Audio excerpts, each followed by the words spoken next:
All right, guys, so part of me documenting this journey is being honest. And things aren't going very well right now. I'm going to start by looking at, I want you guys to look at this guy. That's hole in the head, I'm pretty sure. I've done some research. I'm pretty sure that's hole in the head. It's kind of hard to see because I know the camera is going out of focus. I noticed him hanging out, and then there's cloudy eye. He's got a clear eye, and you can see on the other side, it's hard for me to tell. I mean, I can tell it's cloudy eye because he doesn't actually have an injury. And then some of these lemon jakes are a little, I think they're lemon jakes, I can't remember, flame tails. They're a little skinny. So sorry guys, it's really going out of focus. So we had a bunch of health issues crop up. I lost one of my electric blue Jack Dempseys. You know, I know the electric blues are supposedly kind of a little bit on the more delicate side. So, you know, now that I see this big boy has cloudy eye. Sorry guys, I don't know why it's not focusing in here. And then we got the flame tail there with hole in the head. Yeah, it's time to take immediate action. So, a couple things. I was watching a YouTube video about heaters. And I had initially two 300 watt Eheim heaters, two of those basically. And anyways, I decided to pull one of my Eheim heaters because the guy in the video was saying that basically if you've got two heaters, it's more chance that, you know, if they get stuck in the on position that they'll cook your fish. And one heater is kind of sufficient. If you have two heaters, they're turning off and on so much, and the off and on is really the part that fails, not the element in and of itself just staying hot longer, and that you're not really going to use any more energy or less. So, you know, to me it made sense. So I pulled one of my heaters, but I think my temperature dropped too low, and I don't have a digital temperature readout. So I think my temperature is a little too low, and it stressed the fish and impacted their immune system. So I think that's basically it. So now I've got two 300 watts. I put I think that's a top fin or a Fluval. What is it? Yeah, that's a Fluval 300 with a digital readout at that end. And then I got the Eheim at this end. And I'm going to run this tank hot for a while.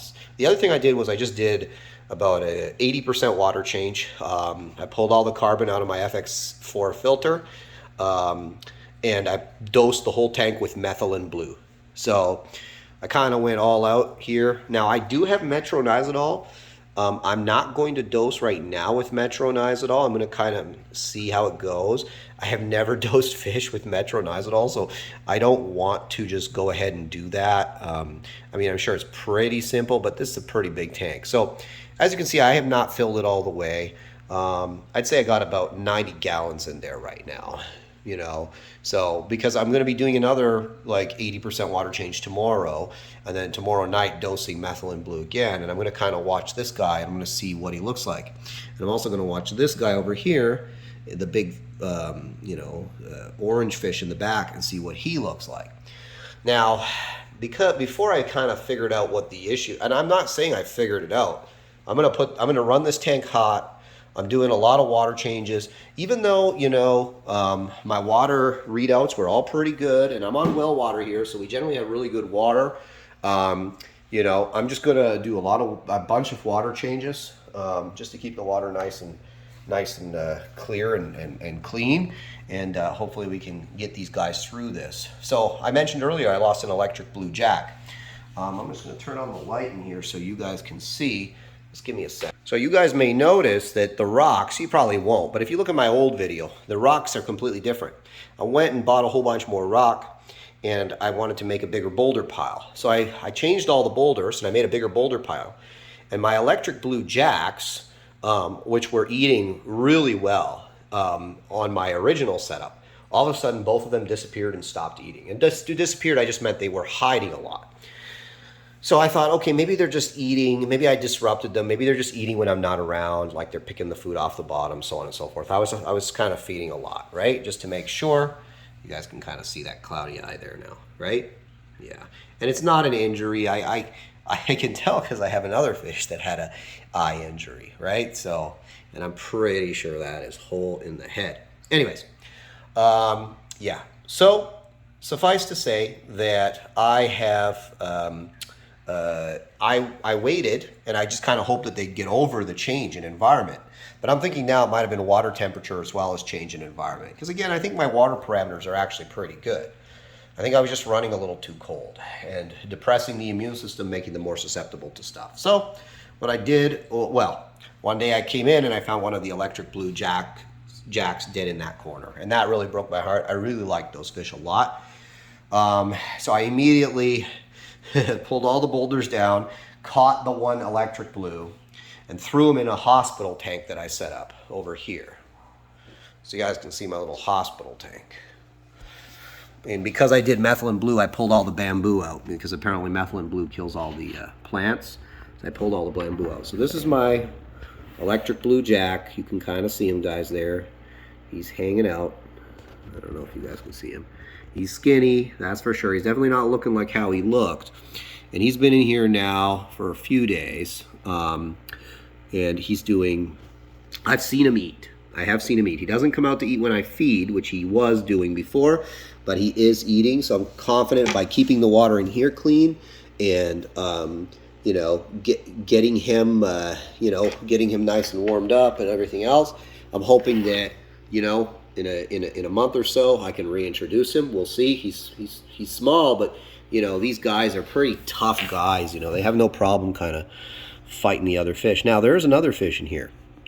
Again, unfortunately, one of my favorite fish, my ruby red Alanacara. Now, he's been never out really. Like he's out when I'm not around, but he doesn't like to be out when I'm around. You guys can see him in there.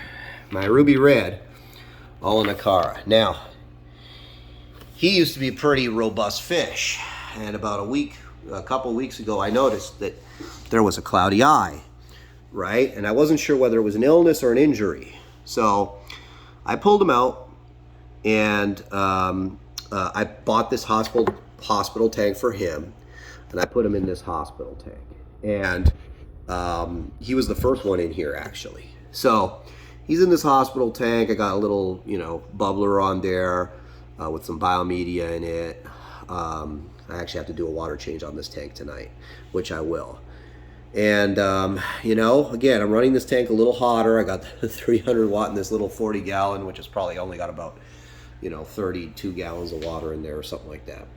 And again, I haven't seen him eat, and I'm not sure if it has anything to do with his eye or anything else. Now, I'm pretty sure he must be eating when I'm not around, but he's definitely lost some weight. So I don't know, guys. I kind of fucked up. There ain't no two ways about this. So I'm going to try and get these guys back to health, and I'm going to be really aggressive with my water changes.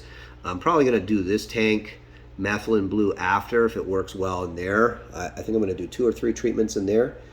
I'm just going to watch these guys, and I'm going to see, like, these 2 guys, I haven't seen them eat. The other fish are all eating, and it's been a while. I mean, like I said, I saw him kind of sneaking a little bite to eat when I wasn't around, this guy, eating some flakes off the bottom of the tank. So I have high hopes. But anyways, guys, this is my journey. This is my struggle right now.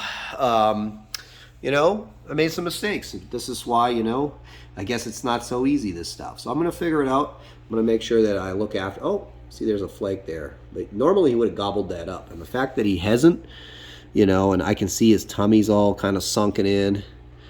Yeah, I got to get these guys going here. Anyways, guys, thanks for watching. I'll keep you updated on my beautiful cichlid tank went to shit really fast. So I got to figure this out.